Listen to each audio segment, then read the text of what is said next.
We will call the meeting to order. It's 7 o'clock. First is our flag salute.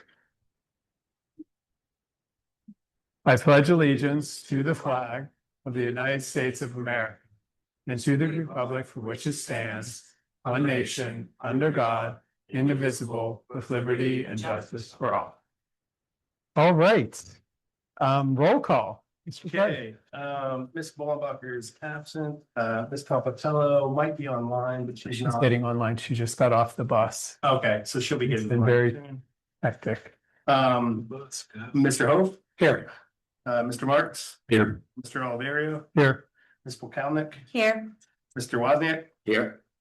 Mayor Perry is not here today. Solicitor Corbel, I'm here. Engineer Keenan, Here. Here. Director Tedesco is absent as well. Chief Ford is not here, and myself, we do have a quorum. Great.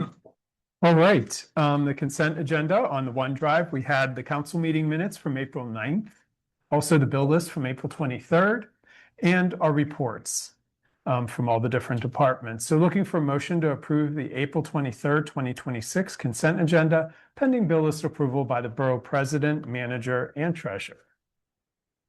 So moved. Ms. Polkalnik, Second. Mr. Marks, any questions or comments? Hearing none, all in favor? Aye. Opposed? So that's five. Yep. Okay. Public comments on agenda items. At this time, citizens may address the Crafton Borough Council on any issue appearing on today's agenda. Only residents and taxpayers of the Borough of Crafton will be permitted to address the council. Comments on non-agenda items will be taken at the end of tonight's meeting. Speakers will be permitted to speak for a maximum of 3 minutes. Groups of people will be required to designate a spokesperson to represent them before the council, who may speak for a maximum of 5 minutes. Council has the option to respond or not at the end of the address. The solicitors are assigned timekeeper. Please state your name and physical address for the record. Do we have anybody else signed up? What a name?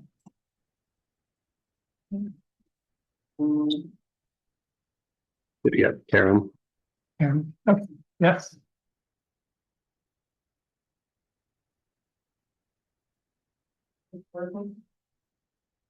Karen Tomchek, 50 Park Street. I have a question about the, is it not working? Okay.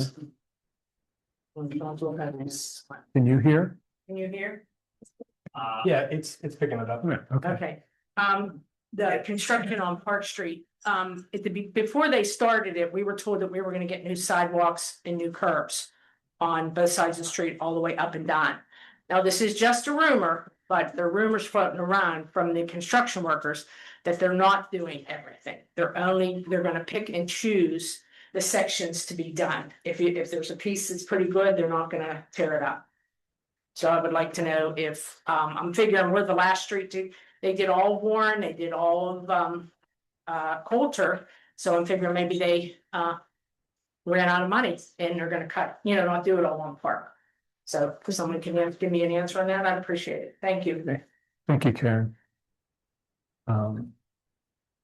Larry, do you know? There was talk about, if there were sections that were good enough to not have to be replaced, that would be the case, just to save money on the project. But, if there's areas that want to be included, then we can include them. But the plans did say that there was gonna be new sidewalks and new curbs all the way up and down, but that's what we came about doing. Right. So can we check with, because it was a contractor that, or one of them that told you that? Right. And it was even said at other meetings, but they had a meeting with just the Park Street residents. And they said then they were gonna do it, Right. before Yeah. they started our street. Will Right. eliminate That was- some problems, I guess. Okay, so can we check on that? Yeah, absolutely. And they're gonna start, this papers, because we're gonna start asphalting this week on Park Street.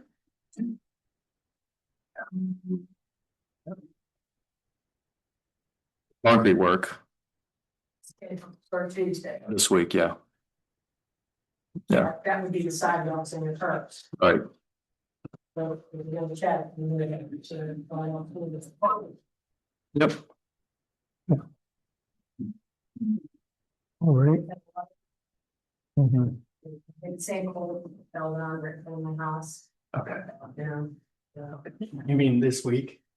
Not this week, it was maybe 2 or 3 weeks Oh, ago. yeah. It fell in, and I asked them what happened, oh, nothing, and they're like. Nothing, it all fell down in this, there was a big sinkhole, and they had to have, somebody else come in and suck all the gravel out. I think it was caused by the break in the top of the street. Right. Water. Okay. But my concern is the silence in the, curbs. All right, let's find that out. Oh, wait, and Kirsten just sent a text that she cannot, she said, it says the webinar is ended, so she has to join as a general public person. She is a panelist now? Yeah. Yeah, Okay. that must have been an old text, yeah, she's good. Yep, she just signed it. Yeah, What just time? now. 7:04. See them.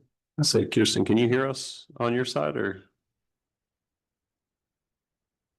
She's muted. Yeah, I can hear, yeah, sound is good. okay, Cool. good. All right. Can I just ask a question on the sidewalks? Who is the person that makes the decision whether or not a section is good enough? Is it the on-site concrete pourer person? I mean, who makes that decision? Yeah, I went out there one time with the engineer, design engineer, and with the contractor, walked the streets, and we made on-site decisions. If there were no defects on the sidewalk, we didn't see a need to replace a perfectly good piece of sidewalk with a brand new one. I do have a question. Are we credited for what we're not doing? I mean, we're saving money on that. We won't get billed for it from a Okay. quantity standpoint. I just didn't know if it was how it was bid, whether or not it was, Yeah, any construction bid is always bid by quantity. okay, So what you actually put in the ground is what is paid for. okay. You do not pay for anything that doesn't get put in. Okay. And that's why you do that. Because there were some brand new slabs on some of these portions. And we did the same thing with the other streets too. The other streets did not get completely new curbs. If they had brand new curbs or curbs are almost all getting replaced. But the sidewalks in a lot of cases have been replaced if they were like, if a tree had pushed them up or whatever, and it was only in the last 5 years that they were replaced, then we won't replace those. Do we have a general idea how much money we are gonna save by not doing it? I mean, not this time, no. That's pretty standard practice, because then you also save the material cost, the materials, you shouldn't. Yeah. Materials if you don't need to. So. Anybody else? Mhm. I asked another quick question about the same subject. You should come up, Karen, because they won't be able to hear you, I don't think. Probably not. If you're going down Park Street, it would be the left side of the street. They said they're not gonna do any curbs or sidewalks on that side. The curbs are terrible over there. I mean, they're that old stone, and they're a mess. And I mean, like I said, this is just the workers talk. Yeah, they don't- So I I would not listen to an individual worker who's making pronouncements, because they don't know. Oh, yeah, I wanted to be clear about that, that this Yeah. was what they're saying. Yeah, So I just wanted to come here and find out for sure. yeah. And we have someone on site the entire time they're working, checking that they're installing and doing what they're supposed to be doing. Okay, So. all right, thank you. Thanks, Karen. This is Vera, but I believe the topic isn't on the agenda, right? Fountain Street and CIT. Okay, cool. Yeah, I didn't see it either, so. So that'll be For the- the end. Yeah. And then online, anybody online can raise your hand. Okay. All right, President's report. We spoke a little bit about construction. As I say at every meeting now, looking for patience. Lots of moving projects or lots of projects moving into other streets on the Broadhead project. And then we have everything from the parks that'll be coming up and O&M repairs. So more and more is going to come as the weather gets better. And even some of the street and brick repairs are going to happen. So unfortunately, lots of detours and especially during the daylight hours, and just be very careful when you're driving to make sure that you're spotting those and go slow. All right, our library update. Tiffany Hickman Tiffany is our council appointed representative on the library board and give an update. Thank you for having me, for inviting me tonight. So I wanted to start just by giving you a really important staffing update. We do have a new library director at the Crafton Public Library, which is very exciting. Her name is Emily Bryan Reeder. She started in late February. And Emily holds a master's degree in library science from the University of Pittsburgh. She comes to us after serving as assistant library director at Green Tree Library for 9 years. Prior to that, she served as the children and teens librarian at Wilkinsburg Public Library. And in addition to her evident experience and passion for library services, Emily brings strong programming and community outreach skills to her role as well. Both staff and community reception have been positive thus far, and we as a board really support her, and we're looking forward to supporting her in this role for hopefully years to come. So we're so pleased to have her. Also, earlier in February, our longtime adult services librarian, Tracy Vogel, retired after a very distinguished tenure. We are so grateful for Tracy's service and dedication to the library. If any of you know her at all, she was beloved by library patrons and remains a beloved member of our Crafton community. Everything happened in February. Also in February, we brought our library board to, I think it's at its full capacity now. We brought on Elizabeth Marinella, Sarah Rizzi, and Marshall Del Rosario. All of them bring different strengths to the board, but we're glad to have a full board so that we can fully act in our strongest capacity. We also want to thank council for some ongoing help with bathroom fixes at the library. That's been great. And we don't have a formal request yet. We don't have an estimate, but I did want to put on your radar at our last board meeting in February. Emily had talked about maybe some out of the box fixes for excess noise in the children's room at the library. People have talked about putting doors on there before, but she was thinking about doing like some acoustic tiles, the kind that you might use like in a recording studio. You might even have some in here. So that may be a request that we bring before the board in the future. But other than that, we're kind of like fully at capacity and have all of our resources in place, and it's looking like it'll be a great summer for the library. Great. Yeah. And happy to Questions? answer any questions. Can you just clarify her last name? Emily Bryan Reeder. Can we talk about that last name, being a librarian? I wrote it down and I was like, am I writing that right? All of this time and actually No, never occurred to me. it's like she picked the right career path. That is Yeah. Thank you for bringing that to our attention. No, I was like, I wrote down reader and I was like, did I hear that right? Yes. Anything else? Yeah, I have a question on noise stuff. She's allowed to bring in vendors and stuff like that to get some ideas that you could bring to council then. I mean, if that's okay with you and That would be great. Yeah. yeah, Mhm. so then a few options to see what some costs are. They shouldn't charge anything. They're going to try to sell it to you. So Right. Yeah, I think she's fully prepared to do that. So thank you for the go ahead. Oh, I did want to say that also the position, Tracy leaving does leave the adult services librarian position open, and that has been posted to the broader public. I think applications closed April 12th, but I'm not exactly sure. I know I had at least one person reach out to me, just curious about like if the library board has a strategic plan or like some kind of planning document to guide. The most recent strategic plan is on the website. It is on like the list to do some updating with that strategic plan though, but that was a big project a few years ago. Nice. Yeah. And I guess the other request I had heard a lot was, they're really hoping the summer reading program comes back. So Reading program is coming back. Great. Yes. So yeah, we are locked and loaded for that. that's it. That's all I had. Okay, thank you. Okay, thank you. Thank you. Tiffany. Okay. Mayor's report, mayor isn't here. Solicitor's report. We will hold a short executive session following the meeting to discuss personnel matters. It's the end of my report. Great.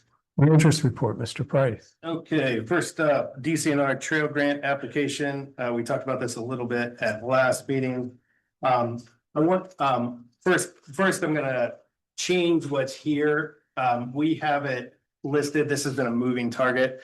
That we were gonna apply for DCNR grant for C2P2 non-motorized trail grant for Baker's Acres and Clearview Trail in the amount of $500,000. That is no longer correct. I finally got estimates for what Clearview would cost, and it by itself is probably in the $400,000 range, which basically puts it out of contention to put it in with this grant. You basically are limited with this grant to apply for about $500,000. If you apply for more than that, you have to apply for federal funding, and it just becomes a much larger thing. So I've changed focus to just focusing on Baker's Acres. That amount is going to be, and we're finalizing those numbers, but it's going to be in the ballpark of 360 to 400,000 for that trail, and that includes everything that they suggested. That includes building a patio like on the trail, and I actually have, Dustin, if you don't mind going to the computer and pulling up, I can show people what we're talking about. So that is, that was the document. We get to share it here. Okay. If you can go all the way up to the top of this document, that's the last page of this document. There's 4 pages. Oh, there's 4 pages. Yeah. Okay. Yeah. Interesting. Yep, so this is where the trail starts. You can see the gray parking lot down there at the corner of Woodlawn and Chartiers Ave, where the trail starts. There's also a very small hiking trail that goes off of the trail. This trail is set to be paved based on the discussions that we had during the public engagement. This seemed like a better option for a commuter trail, which is why we're recommending paving it. It's directly next to this busway, and it also could be a better link to the other busway, depending on where you want to go, where you want to leave from. And if you go up the trail, if you go to the next page, sorry, yep. The trail essentially just continues along, and then there's a hiking path that goes in the basin. If you go one more page, then the hiking path you can see in the basin starts to take a corner and goes back up, and there's where the patio is. That they're suggesting there's kind of a flat spot there just past where you enter the trail at past Fig Tree. And then the last thing is just where parking is and whatnot at the top of the trail. That is their estimate with a 15% contingency is $320,000. That does not include the precise survey and engineering work, which we can add up to 20%. So that's why I'm saying it's going to be in the $360,000 to $400,000 range. And additionally, if you go to the other document I have in that, it should be in that same exact, there you go. This is the budget. The budget includes repairing Ewing's, the steps to Ewing, but it only budgeted $12,000 for that. They were damaged with amazingly by a vehicle that drove off the end of a dead end road and hit them. So they're going to require more work than that. We're getting an estimate for that. That's why I'm increasing that cost between the engineering work and the overall work. So we're looking at an overall budget of $360,000 to $400,000. And it also includes lighting at the trailheads. So with that, I'd like a motion to approve resolution 2026-08, indicating that Crafton is applying for DCNR C2P2 non-motorized trail grant just for Baker's Acres, so you can cross out the Clearview improvements part of this project.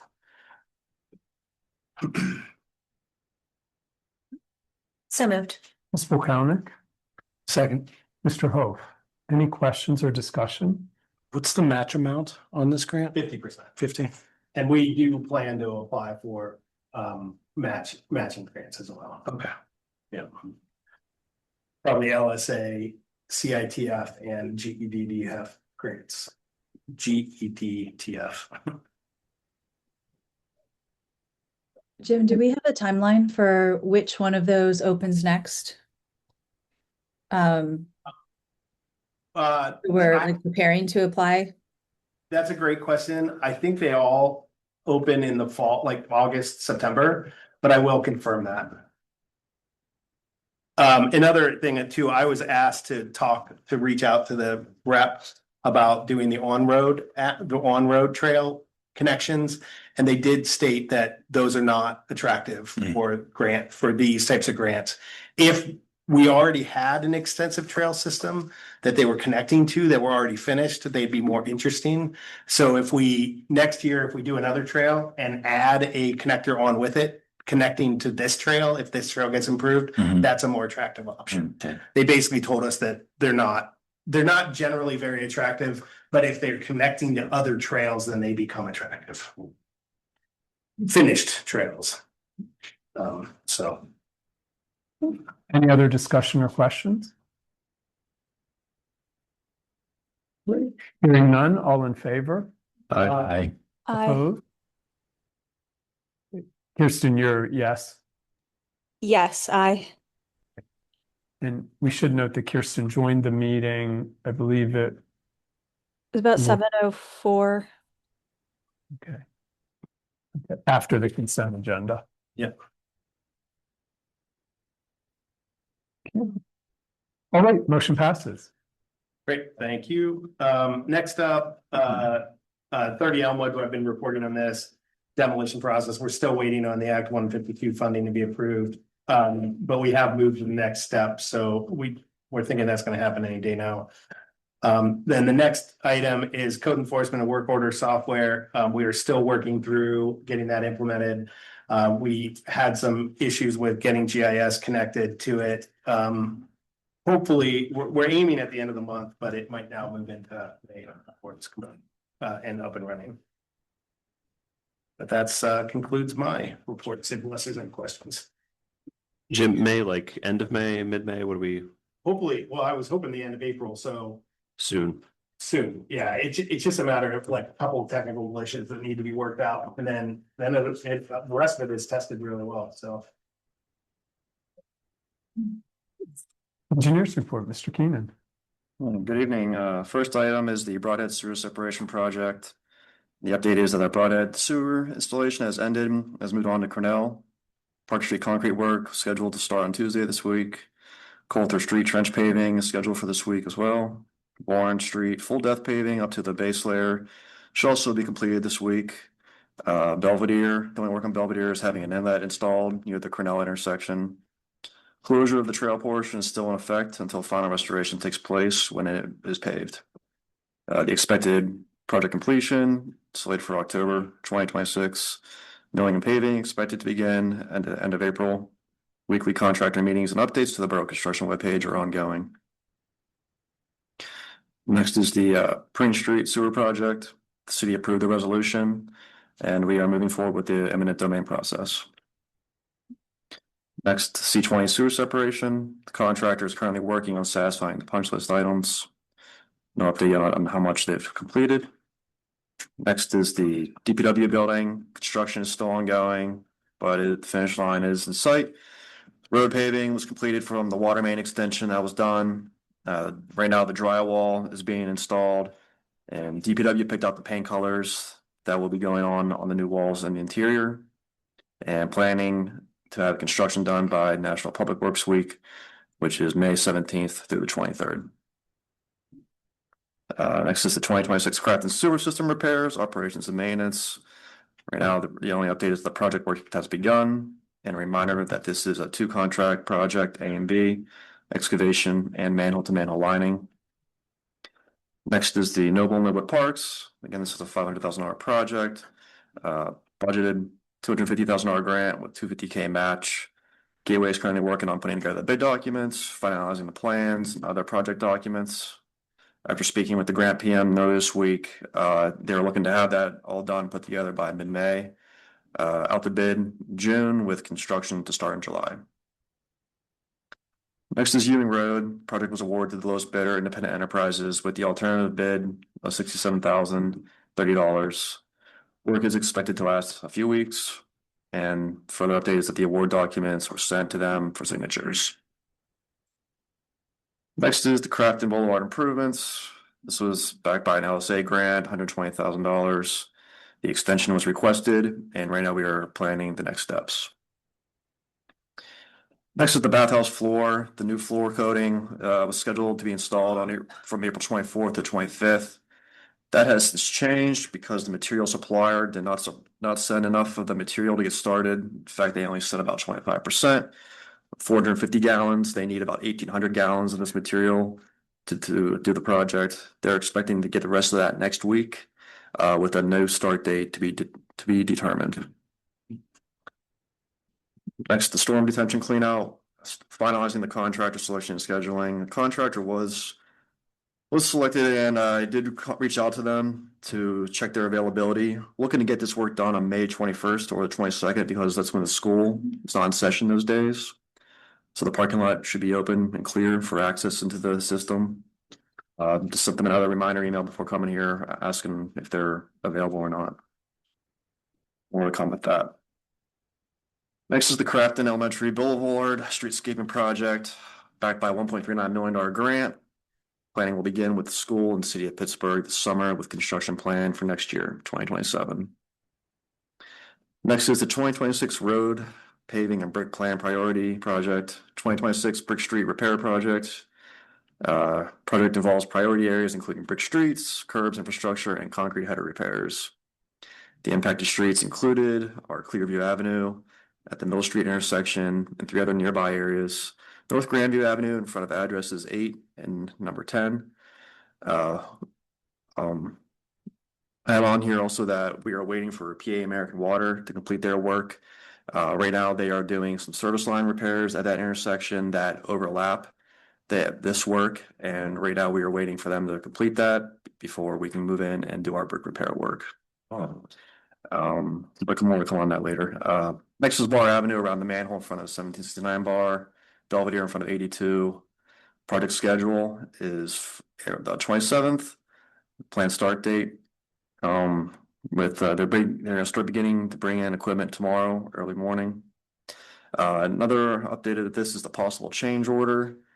As I mentioned, PA American Water is doing work at North Grandview site, overlapping some of this project work, which ended up freeing up around $5,590.83. While I was out there doing a pre-construction meeting with the contractor and the design engineer, we did address 2 additional areas of concern. One is on Clearview at 804, and then the other area is on Bar Avenue at front of approximately 1760. I don't have the dimensions here in front of me, but they are in the street and basically brick areas in the street. The approximate amount estimated for Clearview is $3,100. And the estimated amount for the area from Bar is $14,150. Just a reminder that the bid award was for $115,190, and that the original budget was $100,000.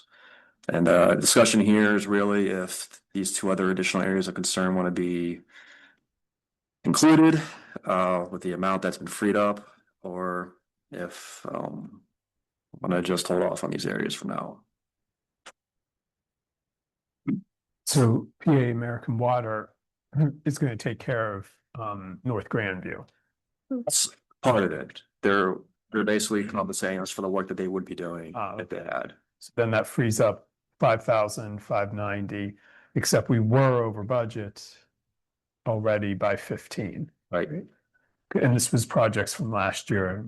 We did all that. Okay. Now, I will keep in mind, couple of details about this. This was budgeted for last year, not for this year. It was not paid last year. So this is budget money hitting this year. Now, this is coming out of the road fund, which means, and the road fund wasn't funded last year and isn't funded this year. So this is coming out basically road fund reserve, and we did budget an additional $100,000 to do work this year, which we haven't even looked at yet. So we could do both of these additional pieces and still be under budget for this year's and then only budget maybe 80,000 or only spend 80,000 if we do other work later this year. Because we budgeted $100,000 for this year as well. out of the road. Right. So, On our priority list, though, it Yeah. was number 4 or It something. was pretty low. Yeah, because we've had the storm and some other things, so taking those into consideration. When we say areas of concern, like what is going on? Borough Avenue has some substantial rutting in it. The ruts are probably a few inches deep at the most. And, they're not getting any better. Low enough to the point where, vehicles may be reaching the point of scraping. At least it's gonna get to that point. Clearview, it's just another area of, depression, another area that needs repaired. Similar to the other 3 areas that are called out here that are getting repaired. Larry, have those 2 areas, Clearview and Bar, gotten worse since we did the assessment of the areas in Crafton most in need? I mean, have those deteriorated within the last year? I would say yes, just based on the fact that traffic continues to go over them. And for that reason, yeah. but I would also caution that, something about what you just said is, we did not do a full assessment of every inch of the borough last year and figure out which are the worst. We basically didn't have a lot of time, so we focused on where we got complaints. And where there were concerns that way, not necessarily like a full, we just didn't have time to do that. And we're not gonna probably have time to do it this year either. So just keep that in mind. It's not like we've done a full, complete assessment of what are the worst areas of the borough that need to be addressed. And this is a brick location. So because we did do a full assessment of all of the asphalt within the last few years. We had a 5-year assessment done with robotics. With Violytics. Okay. Bar Avenue, that is Brick Road. The Clearview, is that also, are these both brick locations? Correct.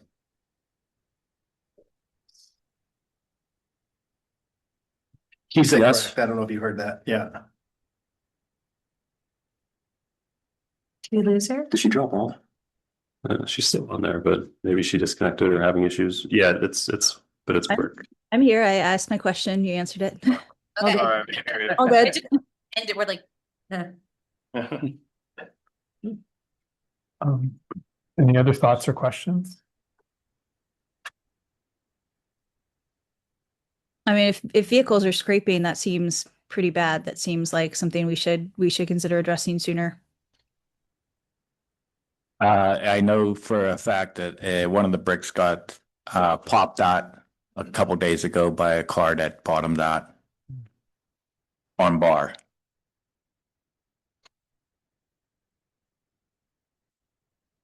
So if we are gonna do a change order, we just need to, are you okay with us doing these 2 extra areas and then lowering the overall budget that we go out for this year? Are we okay with that? Okay. yeah, I mean, as long as I feel like finance committee, if you guys feel like that all feels kosher, then. I'd like Seems once we're mobilized, it seems to be, if the numbers work out, once we're mobilized, there'd be some savings there from not mobilizing again. my recommendation would be to push these to what we decide on the brick. Because then they'll still be out there for the brick for later on this year, based on the budget, because then this is putting us, we're saving 5, but then we're adding 17. Mhm. That's what I'm saying, but we Yeah. also have budgeted another 100,000 this year. Right. So, But we can also hold that and assess other roads to see if they're in greater need. Yeah. Yeah. Warren and I, If vehicles are bottoming out, it seems like they're in need.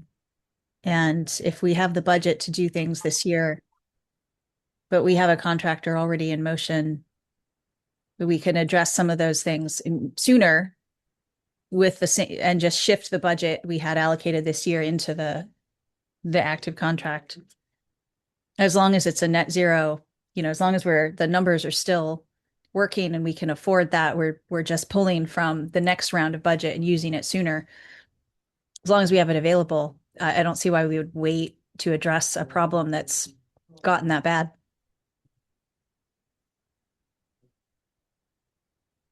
Yeah, I'd agree with Kirsten. These roads are in my area, but that doesn't have any, I don't want it to sound like I'm pushing for my own area. It wouldn't matter where they are.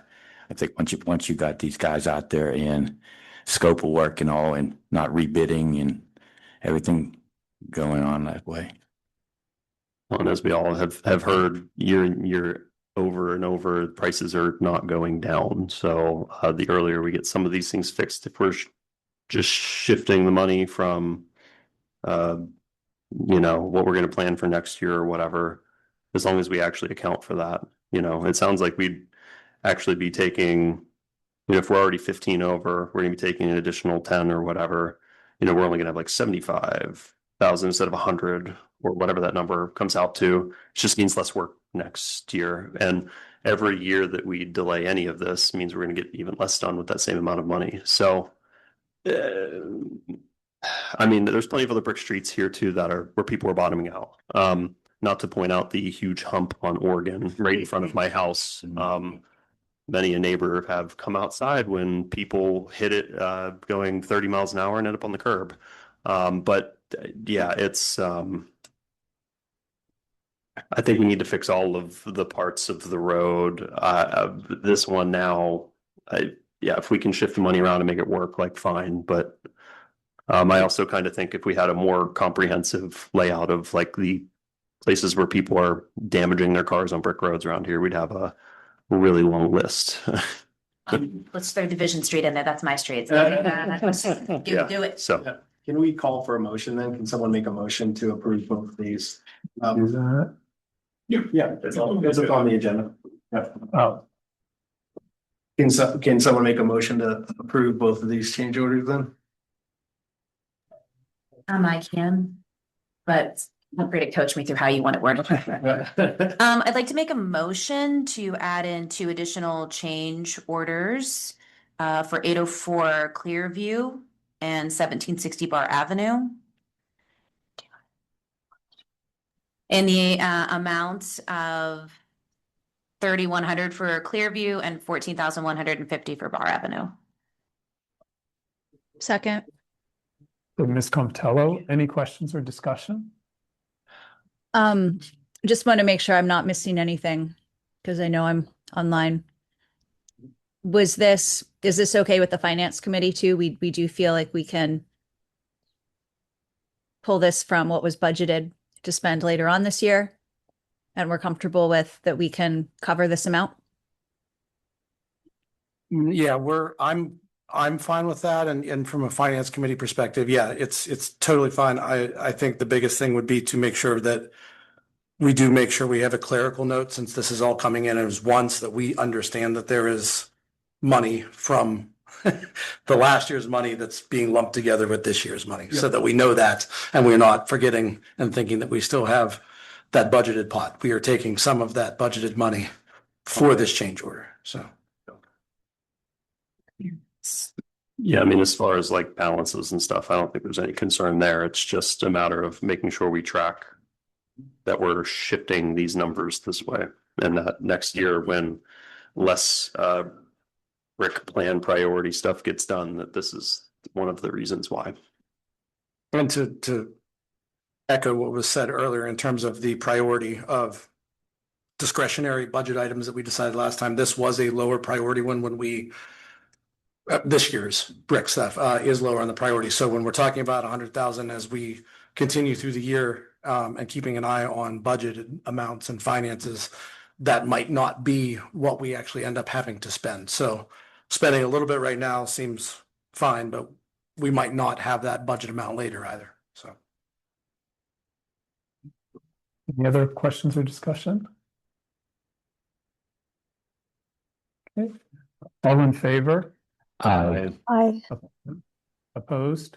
Aye. I'm going to oppose it. So motion passes 5-1. Oh, thank you for that. This final information, based on the pre-construction meeting and discussions with the contractor, the schedule in which these will all be done. Clearview will be done first. Then they'll move over to the Bar Avenue to do that work. then they will move to Belvedere, and then they will finish on North Grandview, allowing PA American Water a few weeks to finish their work there. Moving on is a recap of the Broadhead Sewer Separation Project paving list. Crafton Boulevard between Broadhead and the trail entrance, Broadhead, Warren, Park, and Coulter Street. Cornell and North Linwood will get brick trench repairs, and Rebecca, North Emily, and Belvedere Street. The last item is the permit applications, which includes newly received permit applications for street utility work. At the time, none were received, but we did receive 3 today that I brought with me. Just list in will be put on a Savvy post tomorrow to send out to the community. All 3 are for PA American Water work. One is at 309 Mueller, dimensions 6 feet by 5 feet, 48 Park Street, 4 feet by 4 feet, and 86 Duncan Avenue, 4 feet by 2 feet repair. And with that said, that concludes the engineer's report. Any questions for Larry? Thank you. Okay, Community and Economic Development Director's report, Mr. Price. Great, thank you.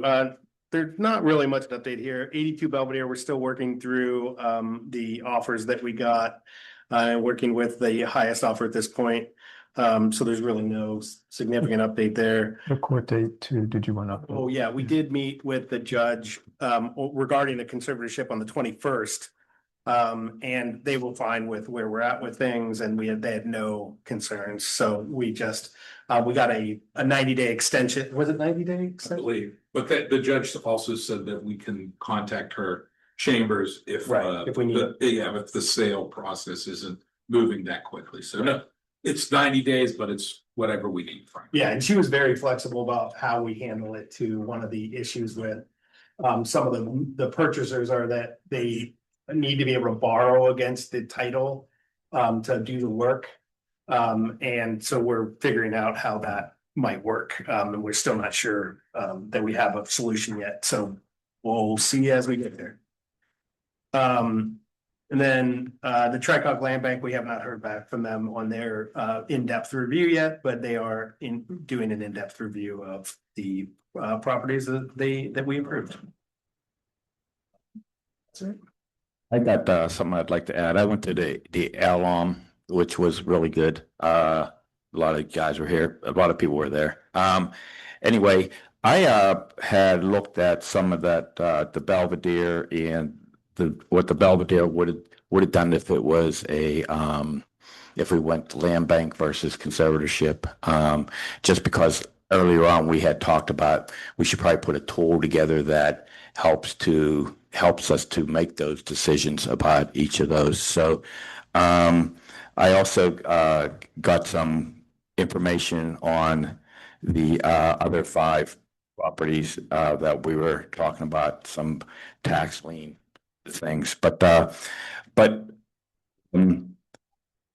I plan on working with the finance committee on this, and Jim and Mike and stuff like that, so that we do put together a nice tool. But I was going to touch base with a couple of things that I had found out and that I wanted to share with everybody. One of them was that in speaking with some people, that it's not a bad mindset to consider blighted properties to be an asset to the borough more than a liability.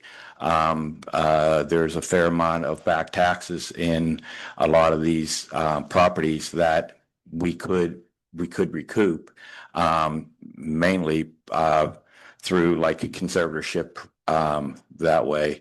So I did. Can you put that illustration up that I? Yeah. Oh, yeah. Sure. So the benefit to a land bank for sure is that it is, I mean, you give it to land bank and you don't have to do, I mean, a lot of the work goes away. Now, but the penalty with that is the cost that you lose there. the blue line would be the conservatorship in which using this is pretty much a close illustration to the Belvedere property and using the waterfall that Mike had mentioned. And I kind of verified all that during the weekend that we would get back taxes, plus we would get all of our costs back if the property sells high enough. So if we get enough money out of the sale, we start off way above the land bank. With the land bank, which would be the green line, we really start off pretty close to zero. And then the land banks, then for 5 years, we are only collecting, that half of the property tax for that first 5 years. So the blue line illustrates what the land bank will be, what the conservatorship would do, and the green line is the land bank. And in some of these cases, we could be looking at, really, $25,000-$30,000 for some of these properties. Some of them even higher. Some of them have back taxes of 65. That vacant lot is close to $100,000 in back taxes. Vacant lot might be hard to get the money out of it for it though. So I just wanted to show that having these kind of tools that we could work on I'm not doing this in a bubble. I want to get together with you guys and talk about what you feel and all that other stuff. I was hoping that we have talked about this already, but it sounded like things were getting pretty busy and a lot on the plates for the finance people. So anyway, so I just wanted to show the illustration that we should be looking at our blighted properties as an asset, and if we could do a conservatorship, we're looking at, with these 5 properties, there is over $235,000. Close to $235,000 in back taxes on these properties, and that's including Fountain Street vacant lot, which is close to $100,000. So I don't know that you'd get it out of that one, but I don't want to predict anything. So I just wanted to bring that up. I was hoping that maybe at some point that I'd be able to share what I've been doing with the administration and get your input as well. So, and then with the finance committee too, we started to touch base with finance committee on that. So anyway, I just wanted to bring that up as a note and let you know that I'm willing to put the time and effort into this so that we make good financial decisions for these things. I know there's a lot more elements to it, but this is the start I wanted to mention I was working on. So, all right. I don't know if anybody has any questions, but I think what's missing here is the staff, solicitor, legal expenses, all those things on the conservatorship process. So right now, we've spent 82 Belvedere's been on the books for a long time now. And we've spent a lot of staff time. It's been Jim's time. It's been Steve's times. It's been a lot. So that drops when you're looking at the amount of time that they're spending. That's where the cost may not be good. Whereas the Tricog Land Bank, they're taking care of all that risk. The back taxes sit there and we don't get anything unless there's action that happens. Mm-hmm. And I think we just don't have capacity to do a whole bunch of conservatorships. Yeah, those are good points. One of the things is we do get the cash back through the waterfall. We do have the missed time and the missed opportunities. Right. That's true, but we do get the money back. The money does wash back out again. Yeah, but I don't want staff spending time on blighted properties and selling properties versus road construction, client. Right. I think you were in that meeting at Elon. Yeah, and he had mentioned that you can actually get, you could be the petitioner and you can get a conservator, and they get what 10. He said 10% of the 10% of the sale. Conservatorship. Right. But I don't think we want staff spending time on these blighted properties for a savings on taxes when it's the intangibles are going to be more. Sure. Yeah.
Hi, I see we have one person who is online. There are some tech issues in the council chambers. They're trying to get the council meeting back online. Should be back within a short period, within the next minute here. Welcome back. 30 hours later. Not we. Oh, Actually, it was just Justin. Job well done, Justin. Good job. nicely done. Good job. I pressed the Thanks, power button everybody. twice. I've never been so happy to not be in that seat anymore. You did it. Put it in the notes. We had to just power cycle everything and it came back out. We can Good just job, add Justin. them to. Something other, okay. All right. Greg had done his presentation, so we are back. We had the computer actually rebooted. So we had some technical difficulties, but we are back. Greg did his presentation. I made some comments. Does anybody else have any comments? Remember, this is on the TriCog and the conservatorship analysis. Oh, yeah, no, I wanted to make I'm gonna have to recollect my thoughts here. I know on the graph we had up, right? I know, like you were saying, you were saying we will recoup, we can possibly recoup the costs of staff and the solicitor and whoever. It's not guaranteed, right? We do take a risk by like going through this and maybe running into something like we're seeing in Belvedere where there's like a sewer lateral problem and maybe that holds other things up or scares people away. And now we have all this time and whatever invested and we hope it sells and we hope it's for enough that that the waterfall reaches all of our costs, but not guaranteed. But, I think for ones with a lot of potential, sure, maybe something we can consider, but I think it is going to be heavily dependent on staff time and our willingness to tie, even though we can recoup costs from that, we can't recoup the time. It's not like we're going to go hire 2 more people just for flipping houses, I don't think, by a conservatorship that are behind on tax rolls. But yeah, I mean, we'll see how it works. I'm actually kind of excited to see how stuff works out with the land bank. And once we get the conservatorship all the way through, I think we'll have a lot more data to feed into something like what you're proposing, Greg. So Yeah, my intent here is to get the tools and get the evaluation tools, stuff like that, and try to put as many inputs as we possibly can and make a good decision. I think part of that process too would be having a better grasp on how much staff time and energy would be involved in a particular property conservatorship, as well as how much renovation investment money would need to be put into it, because obviously that is taxpayer money, that is borough funds that would have to be used. And like Justin just said, there's the possibility to recoup them, but playing in real estate can be a bit of a gambling business. And I'm not sure I'm entirely comfortable with just gambling with taxpayer dollars. Again, I think it's a consideration in a tool to say how much time and energy, how much financial investment is required. And I think it's a bit of a complex consideration and one that would have to be done on a case by case and property by property basis. All right. All right. Standing committee reports, Finance Administration and Sustainability, Mr. Hope. So the Finance Committee has met since our last meeting, and as you can see in the agenda, the manager has prepared a really nice little graph that I hope we continue with. I know you did it for the last one as well, the last time we had. It auto feeds now. I have it set up. I love that.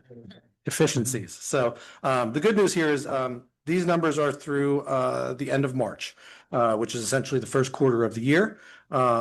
If you're looking at any of the individual funds, general fund, road fund, or sewer fund, you can see our percentage over and under as we're tracking numbers month to month and quarter to quarter. And thankfully, right now, things are tracking pretty well. Again, due to snowstorm and a couple other items earlier in the year, we are proceeding with reviewing the budget each time. We're being cautious, obviously. As I mentioned earlier, we do have a list of priorities for the discretionary budget items that we had approved for this year's budget. So we're moving forward cautiously, but optimistically as well. So the only other thing that is not listed under my report is have taken care of the majority of the bond fund reconciliation as well, and that looks good as well. So as we had reported last year, there was a discrepancy in the bond fund, but it looks like it goes back many years to the very beginning of the bond fund. It's a fairly small amount that's sort of, for lack of a better term, in our favor. We're not missing money. We just have a little bit more in the fund than we're supposed to. It's a small amount, and it has remained a consistent amount year over year. So there was a very early error somewhere, and we can't seem to figure out where it is a long time ago, but it's not compounding. So that's good. And unless there's any questions, that is all I have for my report. All right. Thank you, Mr. Hope. Infrastructure and Land Use, Ms. Compitello. Sure, thanks. The Infrastructure and Land Use Committee also did meet since our last council meeting. There is nothing major new on the agenda to share out. For the two items that are on here, the DCNR Pool Area Improvement Grant. This covers an end of season slide removal and replacement, and some other improvements. No major updates to or changes to that or anything else to share on that one. And then the DCED $325,000 grant for pedestrian and other business district improvements. The borough engineer is updating final design based on the survey feedback, and we've been saying this over the last couple of council meetings. We've got quite a lot of other projects going on, so this is one of those that's moving in the background, but he's trying to get an updated final design, which is very similar to what everyone has seen over the past year of planning commission meetings and the public survey. There's a lot of very consistent feedback across all three of the, fairly similar designs. Fairly clear what people liked, and a lot of those had very, very similar components to them that were all very popular. We'll be doing some improved crosswalks, improved lighting, improved, adding some things like garbage cans and some bike racks. That is both in our, around the circle, around the Borough building and the circle, which is our downtown business district, as well as extending up towards the Fig Tree Cafe and the row of businesses up that way. But that final design is not yet ready.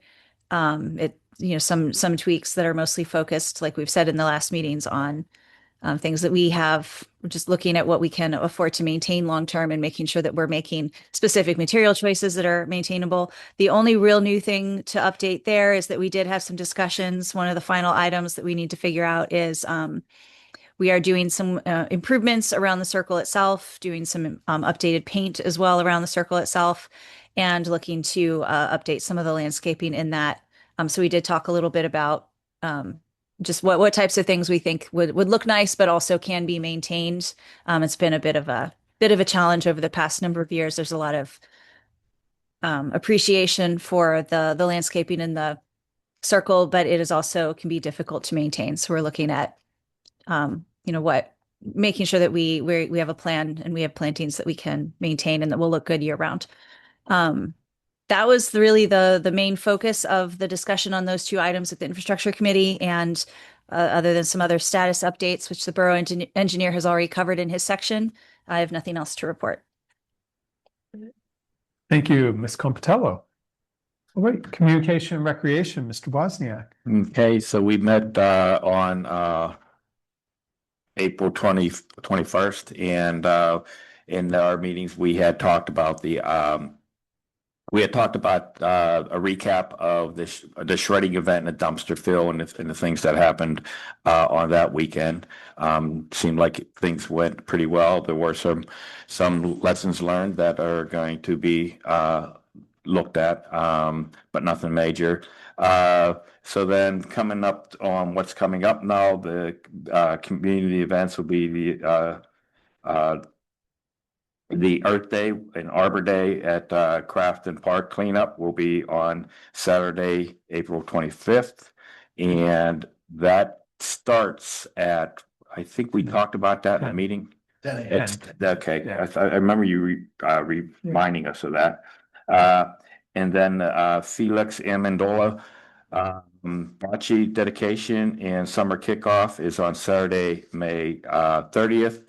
And that is going to be the family has planned some activities around their place. I think they're going to have a kind of a family gathering there.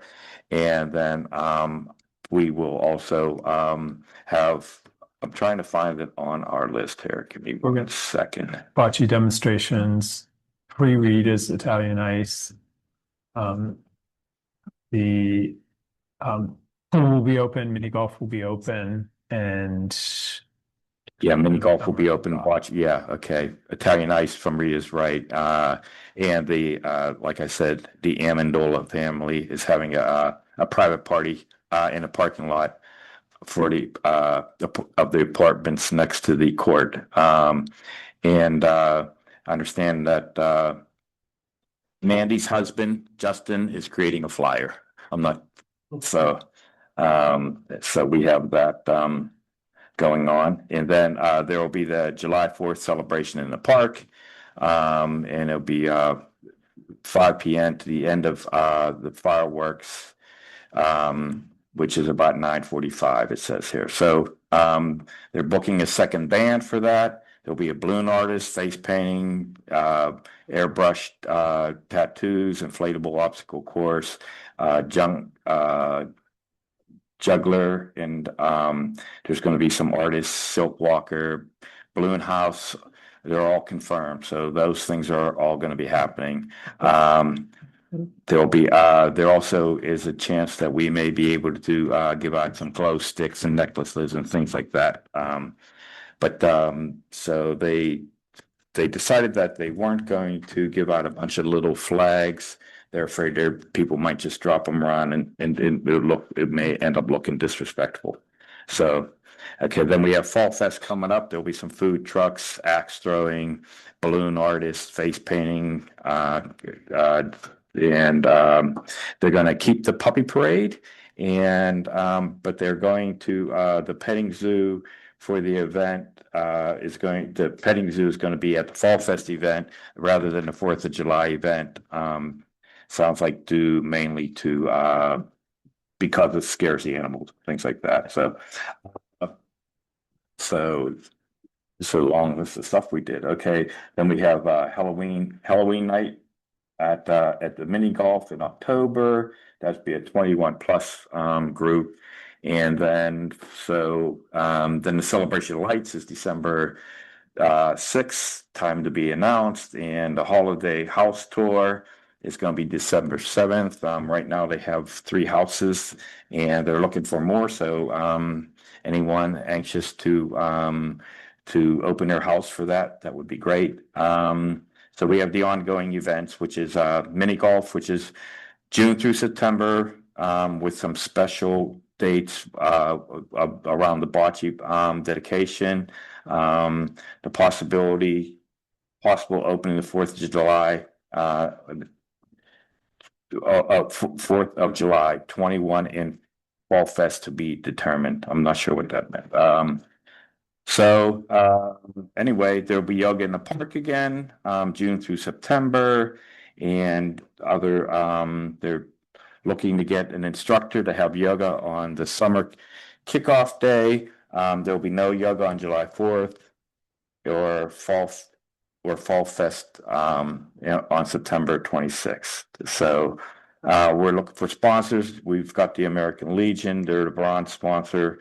I believe we said $500, and we have other sponsors. I won't go through them all right now. And then communication wise, we've talked about the newsletter, the June articles. Mike's gonna update the details on those. And so we have future dates in the newsletter will be February, June, and October, with articles due 6 weeks prior to the first day of those months. So if anybody has any articles to get into the newsletter, it's a 6 week prior that you have to have them in. And that's about it. Then we talked about communications. We had talked about the communications with the microphones, and I see Justin and Mike are on top of that already. So and then we talked about some backups so that we don't drop any sound or video anymore. So that was on a communications end. So that's about a wrap. I know it took a long time to get through all that, but there's a lot going on. So Just some corrections to Celebration of Lights will be the 5th and Holiday House Tour the 6th. oh, And there won't be any mini golf in September. It'll just be June to August and then October haunted mini golf. I think then the balloon house is a bubble house, not a balloon house. oh, It's that would be kind of hard for the kids. all right. Anything else? Pam? I Okay. mean, lots happening for sure. Great work by the rec board, of course, as always, and the CR committee. See, it's probably, I know we had a note on here too, just for volunteers. Oh, Like, if there's folks out there listening in and you love these events, come, of course, but double points with us if you from the community, if you actually come out and volunteer. So reach out to the rec board if you're interested in volunteering. And I'm pretty sure I should check. I think recently, I should just verify, on our Facebook, the rec board's Facebook page, we did post information about if you would like to volunteer. Again, you don't have to be on rec board to be a part of the events, but I think I did the links for both just being a volunteer versus being on rec board. So always could use the help. We are looking for mini golf too, volunteers. So that's because that's every Saturday for quite a few months. Okay. Board commission recruiting, Ms. Buchanan. You, good transition, good segue into rec board. Rec board currently has two vacancies. We've got 2 spots open on rec board. One term expires February 28th, 2030, and the other will expire on December 31st, 2027. So just encouraging folks, if you're interested in all these activities that we're doing, all these wonderful events, and you want to be involved, we'd love to have you. We're a fun group and we're pretty upfront and transparent about expectations. So there should be no surprises about what we expect from folks. Civil Service Commission, we have a 6-year term, an alternate seat that becomes available on May 20th, 2026. And then down the road a little bit later, we've got Civil Service Commission, a 6-year term that's a regular seat beginning on July 1st. And then Recreation Board, again, had a lot of terms expiring within the past couple of months, but we'll have another 4-year term beginning on September 30th of 2026. So if you go for that one, you will have just missed Fall Fest. So, but yeah, that's it. We've made some moves at the last council, so we got some seats filled, but rec board and could use some TLC if anyone's interested. So. And the rec board meetings, as all of the commission meetings, except for, of course, zoning, is open, and civil service is open to the public. Yep. So anybody can attend. Do you want to say when your meetings are? You act like I know that. We meet the third Tuesday, second Tuesday, in the community center building at 7 PM. So they are open. We try to keep it to an hour. You guys who are here regular attendees know I'm a talker, so we usually don't make it an hour. Liz, runs a good ship though, so I don't talk much. But yes, open to ideas. As Greg just mentioned, we have locked in a lot of great stuff for the year. So could use some extra hands. Thank you. All right. Hog, Mr. Wozniak. We had a COG meeting, this week or last week. And, the next COG meeting, the COG meetings are the third Thursday of the month. So that will be on, I gotta look at my calendar here. I was not super prepared there, but, anyway, so, and then also the June COG meeting has been changed. It's moved up a week. It's gonna be on the Gateway Clipper. So, and I, Where? Don't want to go. that's it. Yeah, it's, so, what's that? May 21st. Okay. Of May 21st. Thanks a lot. So, and then, also I will post everything that I get from the COG on a OneDrive. So, Oh, you may not be able to go to that because we'd be here. If it's pushed up a week, yeah, that's right. probably a That's right. council Yeah. meeting, so. Get the clipper. Yeah, you are meeting there too. All right. Thank you, Mr. Wozniak. You're welcome. Okay, community announcements. Our next council meeting is May 14th at 7. We have employment opportunities again still for the part-time crossing guard for Crafton Elementary. You can apply on the website. We also have seasonal public works summer employment, and applications are actually due tomorrow by 4 PM, either in person or online. So get those applications in. You need to be 16 years old to apply. We may extend that because we Oh. haven't gotten enough applications. Oh, okay. Yep. Well, get them in We're maybe gonna last minute. re-advertise that. Yes. Yep. Real estate, the 2026 real estate tax bill payments, Jordan Tax will be here April 30th from 1 to 4 to accept payments in person. Otherwise, get them in by the 30th for a 2% discount, or by the April 30th for the 2% discount, or June 30th for all other payments. Boy Scout Troops 147 and 148 are going to be scouting for food. So they'll be collecting non-perishable food and pet food donations on Saturday, April 25th, which is this Saturday. So place the food and the goods in a bag or box on the front porches by 9 AM, visible from the street. And all donations benefit the food bank. The two troops split Crafton in half, and one troop takes half. The other troop takes the other half. So it's been a tradition here in Crafton for a long time. So hopefully folks can support it. Earth Arbor Day celebration is also this Saturday at 10 o'clock in Crafton Park. We'll be commemorating Crafton's 37th year as a Tree City, USA, and also be cleaning up the park afterwards. So there'll be a proclamation, some activities, and free tree giveaways also. Crafton Pool season passes are available for the 2026 season, and you can purchase those on the website. Pool, as a reminder, will be open on Memorial Day weekend. And then we have Election Day, the primary election on Tuesday, May 19th from 7 AM to 8 PM.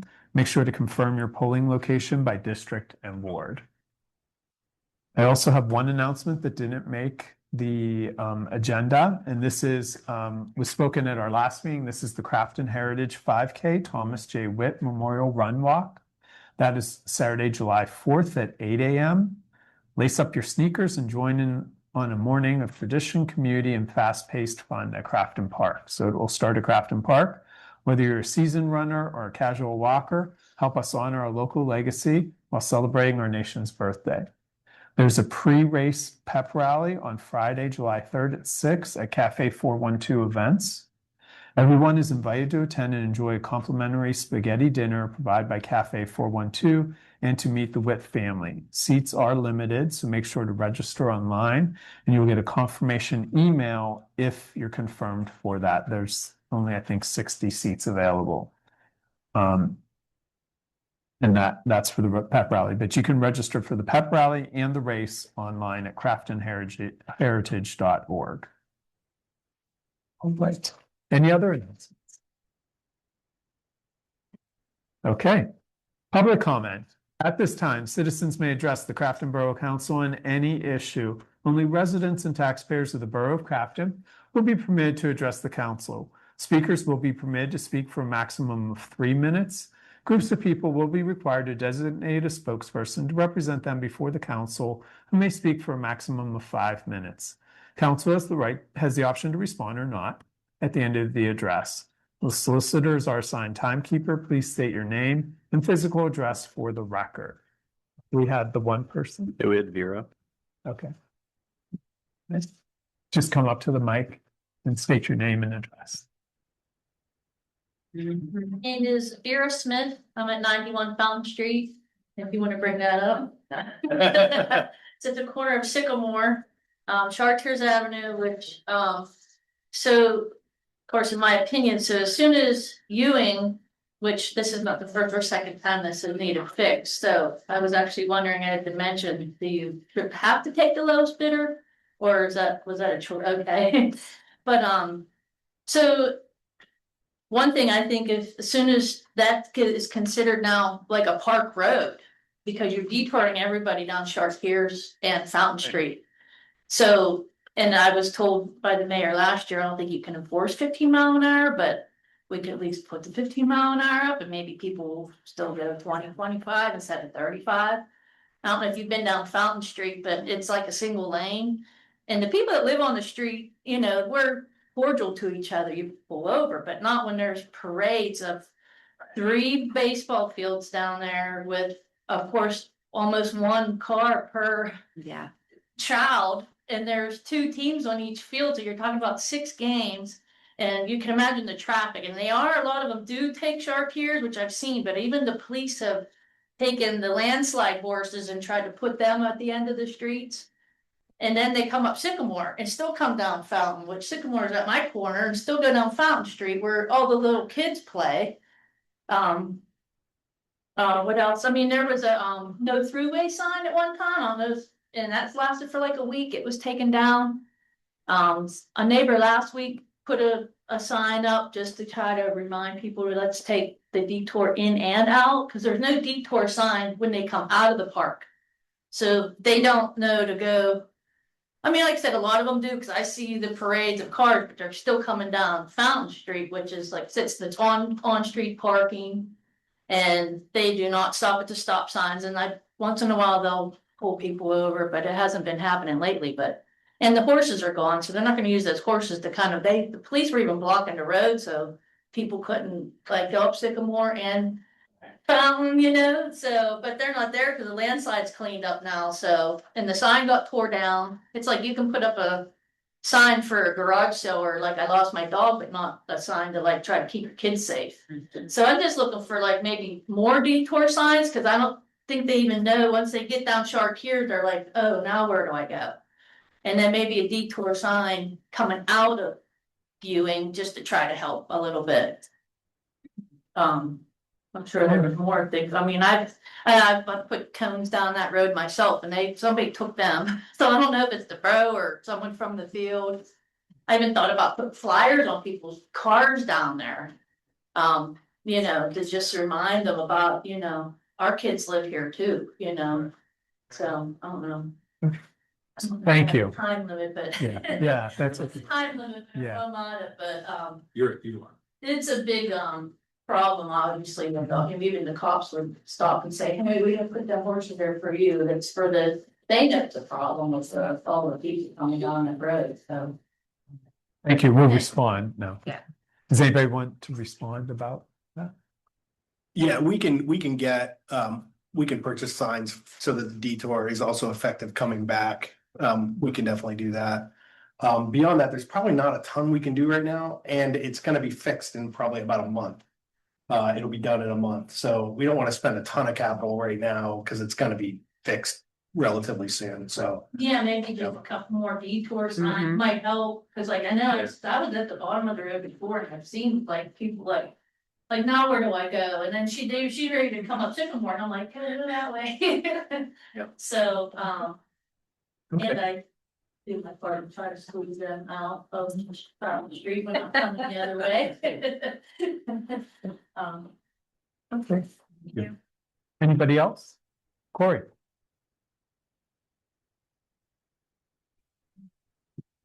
Hello, Corey Roma, West Steuben Street. So first I wanted to start off with, like, as you recently learned, I stepped down from the rec board due to personal reasons, but I just wanted to, in front of you all, really say thank you for giving me the opportunity to serve the borough in that capacity. I'm not going away anytime soon. I'll still be a Paul volunteer, but you know, life circumstances have changed. So I just wanted to get that out of the way first. But I had two questions related to the Crafton Boulevard kind of area project. The first one is toward, like, down towards Broadhead, there are two speed bumps. And I was wondering when that section of the road is complete, if those speed bumps will be put back in there. It's really good at traffic controlling and, well, not traffic controlling, but traffic calming. And I feel like the residents down there would appreciate them staying down there. And then I know Crafton Boulevard is being paved up to the park entrance. But I'm curious if the borough has any long-term plans on fixing the section from Steuben to the trail entrance, just because that area has deteriorated a lot this winter. The potholes that were all around there recently got filled, so thank you, Public Works, for that. But I'm just curious if the borough has is gonna invest in that corridor at all. Thank you. Thank you, Corey. So the first question was around the two speed humps being removed. Can't say I'm too familiar with those, but if they were there before, we can put them back in. Yeah, And they're still in there now. yeah. Okay. Oh, I okay. didn't know they're gonna like pave the road or whatever. I was Yeah, I wondering thought if they they were- would stay there or like be put back. in. Yeah, they're required to pave in kind. So Yeah. when they pave, they're required to pave exactly as it was left.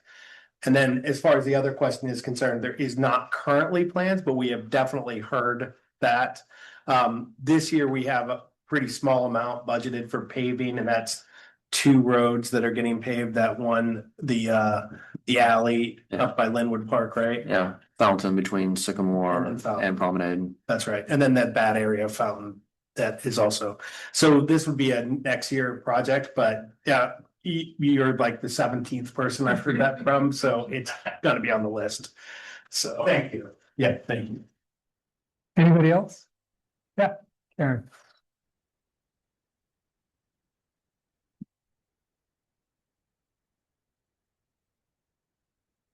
Mary Tom, Jeff, 50 Park Street. I wanted to ask about the top end of Park Street. Is it going to be paved? Ski slope. Yeah. Yeah. Talk about bad roads. Yeah. What's That's, that? I know, That is gonna be paved with the, yeah. That will be, Yep, park will be paved from Broadhead all the way up to Emily Street okay, through the intersection of Linwood. that's why we haven't done any work or anything. that's what I Yeah, figured, but I yeah. just wanted, because I knew they didn't do any. The separation part didn't go up there. I Yeah, just wanna no, Make sure it's- they are going to pave that. Yep. And I have to ask this about stop sign, it's a circle. Oh. Go ahead. Okay, come up out of the underpass and you have a stop sign. Why? Who's We'll address it in a second. Any others? Yeah, okay. Hold on. Yeah. Yeah. Yeah. So the first one, Park Street, we addressed paving North Linwood to Emily. But then we have the stop sign at the circle, which we've. Yeah, that's part of the DCNR or the DCED improvement plan realignment. I'm almost certain that they will both get removed, the one in the circle and the one at the circle. There are two there. There's one coming up and then there's one in the circle. I don't know why either of them exist. They've been here since I've been here, but we are definitely gonna look at. In that project, we have to look at it. We have to have a certain traffic. We have to have, doesn't have to be a full traffic study, but we have to have Gateway look at it for traffic issues, but I'm certain it's gonna be removed.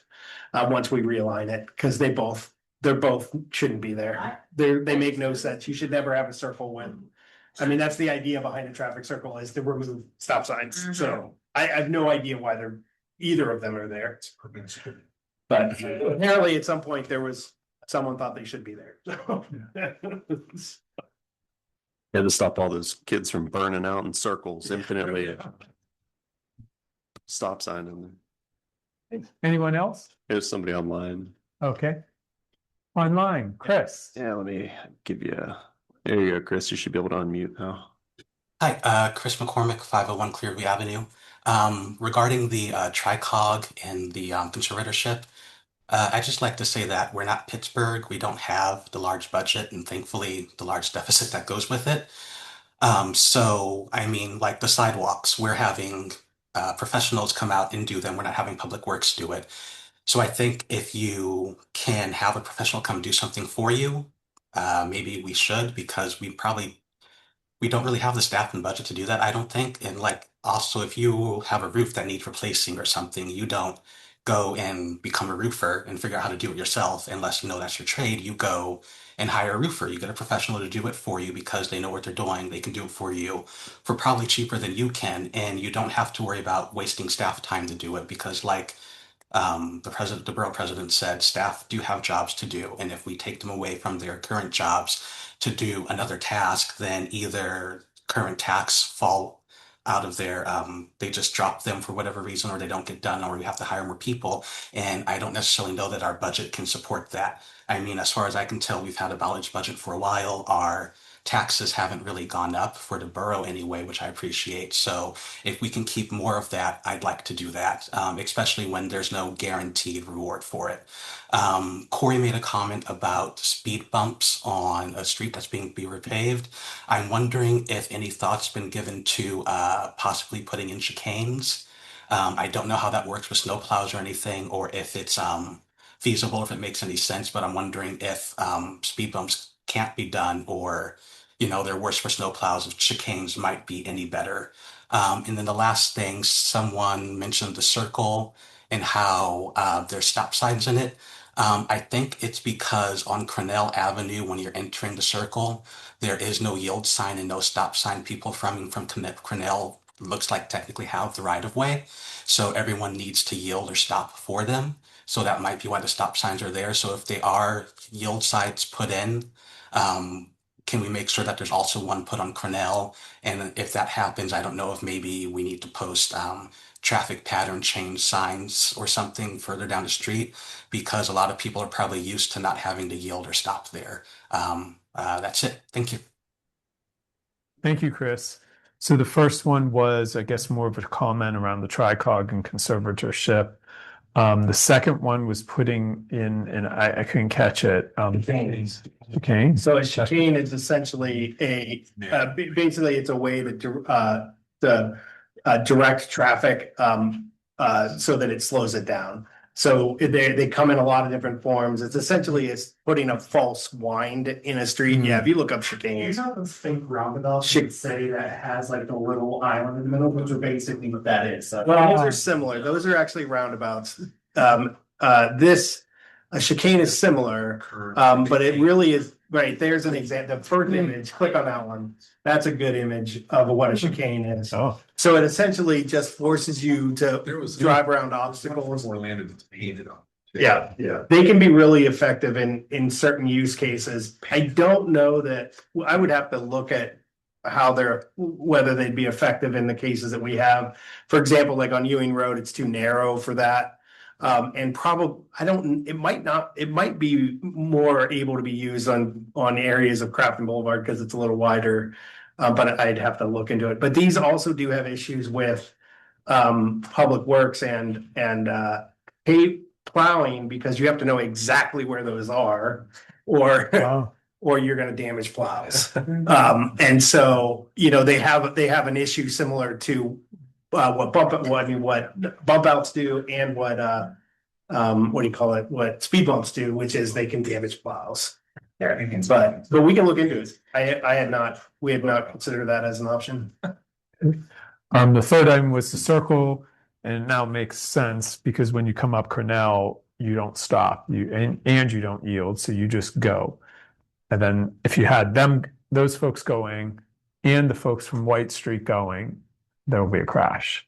So that's why they have to stop that. That's probably what makes sense. But to the point, typically you would put yield signs all around so that everybody would be yielding. So part of that grant that we're talking about for the 325,000 is circle work. So looking at that will be part of it. Okay. Okay. Anybody else? Oh, that's it. Chris is all online.